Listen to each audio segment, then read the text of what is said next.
Y en oración quiero preguntar, Señor, quiero escuchar a tu voz, las palabras con tu amor, ser como eres tú. Hola queridos hermanos, reciban un cordial saludo. Soy el Padre Juan Carlos Cuellar desde la parroquia Santa Alicia en Altavista, queriendo compartir con ustedes otra de nuestras meditaciones de estos ejercicios espirituales de Cuaresma que estamos realizando a través de estos pequeños audios. Hemos comenzado a ver y meditar, contemplar la que se llama parte de edificación dentro de nuestra vida espiritual. Hemos hablado ya anteriormente del pecado, de la lucha contra el mundo, el demonio y la carne, que es como lo que hay que deconstruir de alguna manera, es decir, hay que remover obstáculos. Ahora bien, ahora estamos con esta sección que comenzamos el día de ayer con la virtud de la fe, en la cual vamos buscando ver cómo edificamos el edificio. Por una parte, recordemos siempre, el movimiento en la vida espiritual es doble. Por un lado, remuevo aquello que me aleja del Señor y por otro lado, edifico con estos pequeños ladrillos en la vida espiritual que me permiten ir conformando mi vida a Jesucristo. Ahora bien, estamos meditando en estos días, tanto ayer como hoy como mañana, acerca de las virtudes teologales. Recordemos que es una virtud es una disposición firme y estable de nuestro corazón por el cual nosotros vamos buscando siempre y en todo momento hacer algo bueno. Eso es una virtud a secas. Ahora bien, es un hábito bueno. Ahora bien, necesitamos también nosotros recordar que cuando agregamos este calificativo de teologal, estamos diciendo que ha sido infundida por Dios en nuestra alma. De alguna manera nos hace participar de la vida de Dios también. Es algo que Dios nos concede como un don para que nosotros vivamos este itinerario hacia el cielo. Hoy vamos a hablar de la virtud de la esperanza. Por definición, esta virtud teologal hace que nosotros aspiremos al reino de los cielos y a la vida eterna como felicidad nuestra, poniendo nuestra confianza en las promesas de Cristo y apoyándonos no en nuestras fuerzas, sino en los auxilios de la gracia del Espíritu Santo. Por eso la carta a los Hebreos dice: mantengamos firme la confesión de la esperanza, pues fiel es el autor de la promesa. O la carta a Tito dice: el Espíritu Santo que Él derramó sobre nosotros con largueza por medio de Jesucristo nuestro Salvador, para que justificados por su gracia fuésemos constituidos herederos en esperanza de la vida eterna. Es maravilloso, queridos hermanos, que esta virtud responde al anhelo de felicidad puesto por Dios en el corazón de todo hombre. Esto significa que por naturaleza todo ser humano vive buscando esta felicidad. Vemos como entre las dificultades del día a día, grandes o pequeñas, el hombre siempre anda en busca de paz, de sosiego, de algo que calme su corazón y lo consuele.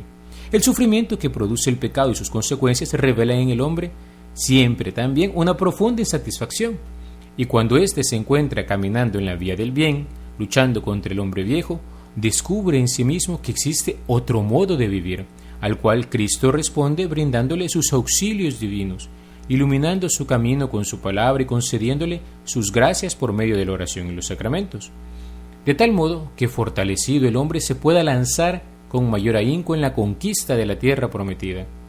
Pero aquella confianza en que esa palabra no fallará, ¿de dónde viene? Justamente de esto, de la esperanza. Pues se sabe, en ese momento, que el anhelo que lleva en su corazón se va a convertir en una realidad. En este punto, fe y esperanza se entretocan, pues lo que cree la fe, la esperanza lo anhela. También nosotros recordamos que por la virtud de la esperanza, todas las actividades del hombre son purificadas en su intención. ¿Cómo así, Padre? ¿Cómo que son purificadas en su intención? Porque por esta virtud nosotros ordenamos todo al reino de los cielos. No simplemente nos quedamos con un horizonte de aquí y ahora, sino que extendemos todo nuestro obrar hasta la eternidad, y es tan importante. Quien sabe que forma parte de la iglesia peregrina, sabe que se encuentra en este camino y en este movimiento ningún paso es del todo indiferente. Cada acción debe ser orientada a la consecución de nuestro fin último. ¿Alguna vez te has preguntado cómo todo lo que realizas en el día, desde servir a tu familia, atender un compromiso en el trabajo o incluso manejar tu vehículo hacia ahí, o subirte en el bus y la conversación que trabas con alguna persona que está quizás a tu lado en ese momento. ¿Cómo todo esto tiene siempre una perspectiva de cielo? ¿Cómo así de cielo, Padre?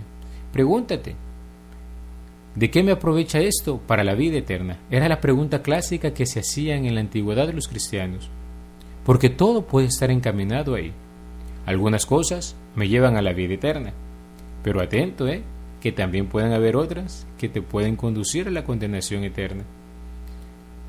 Nosotros podría ser que en el correr del día a día, de hora en hora y de minuto en minuto, no siempre tengamos presente en acto esta búsqueda del cielo en cada actividad, es decir, no lo tengo siempre presente, pero al hacernos un buen propósito al inicio de la jornada, con la intención de que todo lo que hacemos lo hacemos para gloria de Dios, para la santificación de nuestra alma, para vivir plenamente la vida eterna un día, pues entonces es que nosotros también mantenemos una intención recta de modo virtual, se dice, es decir, como subyacente en todas nuestras acciones. Y esto se va manifestando poco a poco. La esperanza cristiana también produce ciertos frutos. Nos enseña la Iglesia que la esperanza cristiana sostiene en todo desfallecimiento, protege del desaliento, dilata el corazón en la espera de la bienaventuranza eterna. El impulso de la esperanza preserva del egoísmo y conduce a la dicha de la caridad. Así, queridos hermanos, por la esperanza somos reanimados y contemplamos nuestra historia no como una historia fallida, sino como historia de salvación. La esperanza purifica nuestra memoria de aquellos factores que en muchas ocasiones nos llevan a la melancolía y tristeza. Por definición, decimos que la memoria es la facultad del alma que retiene las especies inteligibles, es decir, los recuerdos. Todo cuanto conocemos de alguna manera u otra siempre queda registrado en la memoria. Ese es como el cassette, el chip, si queremos modernizar el término. Al recordar los beneficios recibidos y honrar a Dios por ellos, que se llama esto una virtud, gratitud, y al recordar las promesas de futuro que nos han sido prometidas, anhelándolas con profundo amor y viva confianza en Dios, que es fiel y que llevará a cabo lo que nos ha anunciado, nosotros hacemos ejercicio de esperanza, tal y como lo hacía el antiguo pueblo de Israel, que hacía memoria de los grandes acontecimientos en los que Dios había intervenido en su historia. A esto el Papa le llamaba memoria deuteronómica. ¿Por qué? Porque el libro del Deuteronomio en la Escritura relee los acontecimientos del Éxodo y le lleva a contemplar al israelita la presencia de Dios a cada paso de su camino. Y de ahí tomaba el israelita nueva fuerza para seguir peregrinando, igual nosotros, rumbo a la tierra que emana leche y miel, a nuestra patria celeste. Por eso la esperanza es un gran regalo que el Señor nos da y tenemos que cuidarlo, tanto más cuanto que a nosotros se nos ha prometido no un reino terreno, hermano, sino el cielo, la bienaventuranza eterna, la comunión plena en el amor con la Trinidad Santísima, el gozo eterno de Dios con los ángeles y los santos, el llegar a estar con aquel que da sentido a nuestras vidas, el poder estar en la presencia del amor que cambió para siempre la historia de la humanidad y mi historia y tu historia personal. Aquel por el cual dijo San Pablo, me amó y se entregó a la muerte por mí.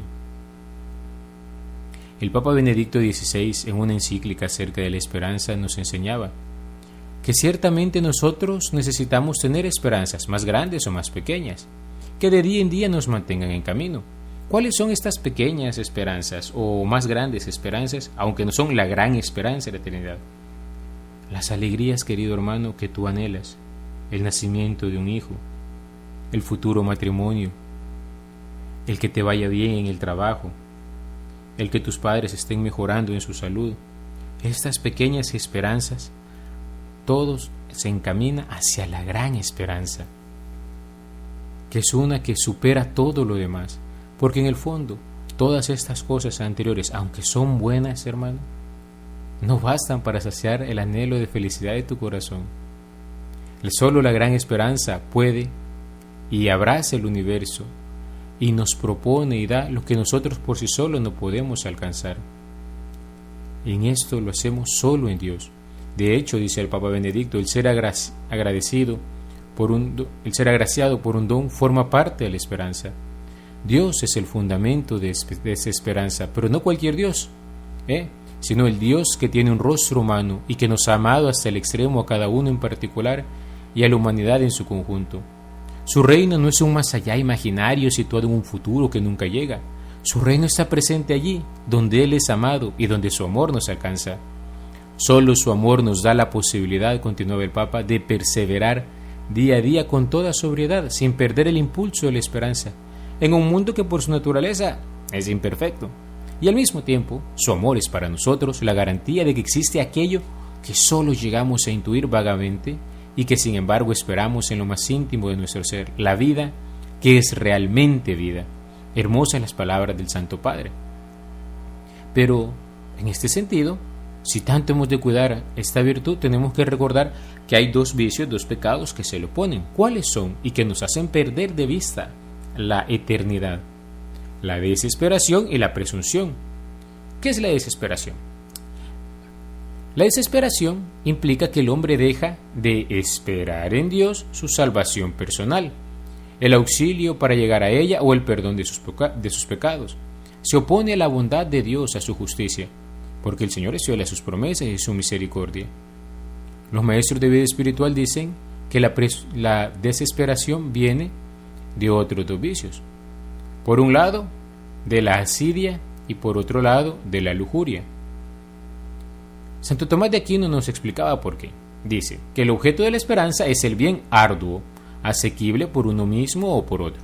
Por lo mismo hay dos maneras de quedar frustrada la esperanza de lograr la bienaventuranza, es decir, la alegría que no acaba, o por considerarlo como bien arduo o por no considerarla como asequible, ni por uno mismo ni por otro.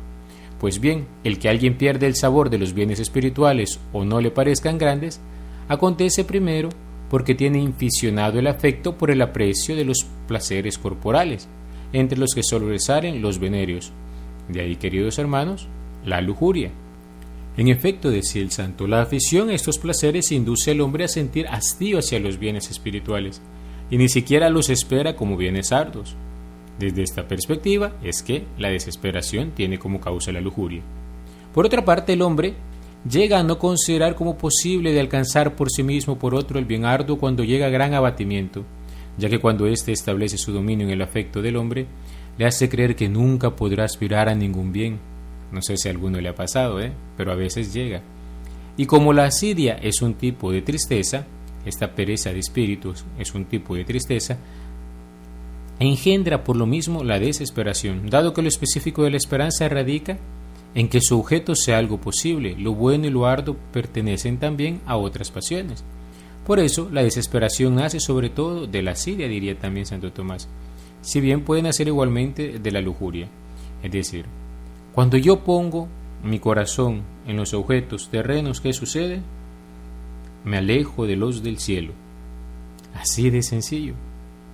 Y cuando me parece, o me convenzo, o me repito la idea de que no es posible algo, pues me entrará también la desesperación. Luego, en el caso de la presunción, dice Santo Tomás que se manifiesta de un modo doble. O bien el hombre presume de sus capacidades, esperando poder salvarse sin la ayuda de Dios, o bien presume de la omnipotencia y su misericordia divina, esperando obtener su perdón sin conversión y la gloria sin mérito. Por eso se dice que habitualmente la presunción viene de la vanagloria y la soberbia, decía Santo Tomás. Por un lado, la presunción se funde en el propio poder, intentando como posible lo que excede la propia capacidad. En esto, la presunción es evidente que procede de la vanagloria, pues quien desea ardientemente la gloria, acomete para conseguirla lo que sobrepuja su capacidad. Y entre las cosas que persigue está sobre todo lo que reviste novedad por causar mayor admiración. Por eso hizo expresamente San Gregorio a la presunción de novedades hija de la vanagloria. Hay otra presunción, diría Santo Tomás, que se apoya de manera desordenada en la misericordia o en el poder divino, por el cual se espera obtener la gloria sin mérito y el perdón sin arrepentimiento. Esta presunción parece proceder directamente de la soberbia. El hombre se tiene en tanto que llega a pensar que aun pecando, Dios no le ha de castigar ni le ha de excluir de la gloria. Atentos, hermanos, que es muy fácil caminar en estos vicios. Pero ahora bien, vamos a lo que más nos interesa. ¿Cómo puedo trabajar en la virtud de la esperanza? ¿Cómo puedo crecer en ella? Esto es lo realmente importante. En primer lugar y ante todo, pedir al Señor la gracia de poder crecer en ella, ya que de Dios nos viene, a Él hemos de pedirla. Luego, hemos de disponernos a su crecimiento trabajando algunos puntos. Podemos considerar las palabras de Jesús en San Juan 15:15. Sin mí nada pueden hacer, es decir, sin la gracia de Dios no podemos absolutamente nada. Y arrojémonos entonces en sus manos, confiando totalmente en su amor, porque como diría San Pablo, todo lo puedo en aquel que me fortalece. La salvación se ofrece a todos, pues Dios quiere que todos los hombres se salven y lleguen al conocimiento de la verdad. Pero nosotros también hemos de recordar que tenemos que cooperar cuando se le da su gracia. Si tropiezo, incluso si caigo, clamemos al Señor como Pedro: Señor, sálvame, no desesperes. Si te das cuenta que has caído por tu debilidad, que has tropezado, no desesperes, Señor, sálvame. Levanto mis ojos a los montes, decía el salmista, ¿de dónde me vendrá el auxilio? El auxilio me viene del Señor que hizo el cielo y la tierra. Busquemos su gracia y su bondad en el sacramento y la reconciliación frecuentemente. El Santo Padre, el Papa Francisco, desde sus primeras intervenciones nos ha recordado: Dios no se cansa de perdonarnos, y con firmes propósitos de enmienda entremos en la conversión del corazón. También anhelemos con cada vez más fuerza los bienes del cielo y contemplemos cómo los placeres, la búsqueda malsana de honores, los aplausos y respetos humanos son todos efímeros, pasan. Como decía Santa Teresa, ¿no? Todo se pasa, Dios no se muda. Las cosas de este mundo valen en cuanto nos ayudan a granjearnos los gozos eternos del cielo. Y si en esta tierra nosotros tenemos la dicha de gozarnos en el amor de nuestra Santa Madre Iglesia, de nuestros familiares y amigos, de contemplar las maravillas de la creación, de alegrarnos en los consuelos divinos de la oración, recordemos que todas esas alegrías son solo anuncios de lo que está por venir. Imagínate, si así es esta tierra, ¿cómo no será el cielo? Así, conforme vamos progresando, vamos a ir perdiendo la angustia por el día de mañana, confiando en la providencia de Dios, tanto en el orden natural, como dice Jesús en el Sermón de la Montaña, como en el sobrenatural.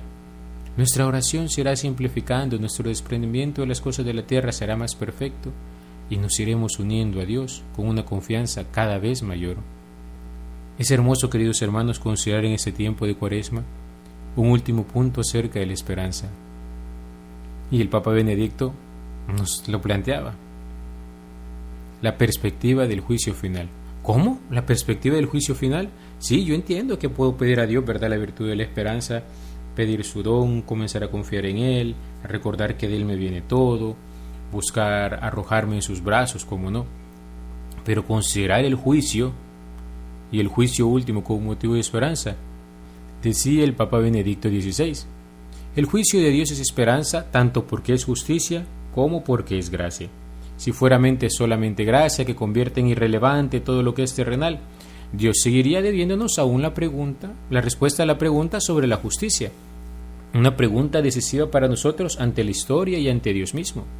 Si fuera pura justicia, podría ser al final solo un motivo de temor para todos nosotros. La encarnación de Dios en Cristo ha unido uno con otra, juicio y gracia, de tal modo que la justicia se establece con firmeza. Todos nosotros esperamos nuestra salvación con temor y temblor, citando la carta a los Filipenses.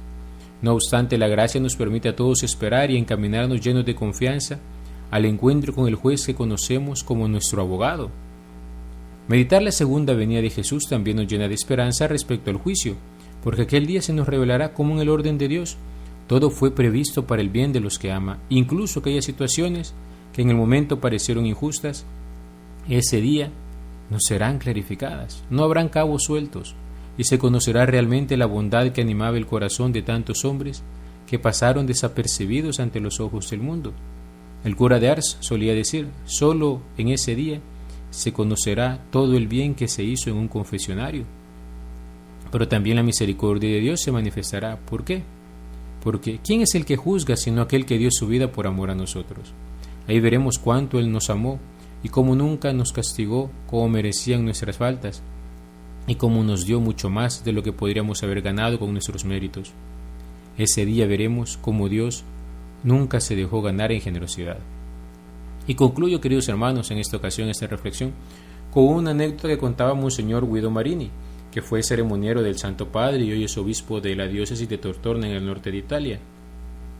Él se recuerda, y decía esta historia, cómo había una señora muy anciana, la cual en su lecho de muerte estaba rodeada de sus familiares y amigos.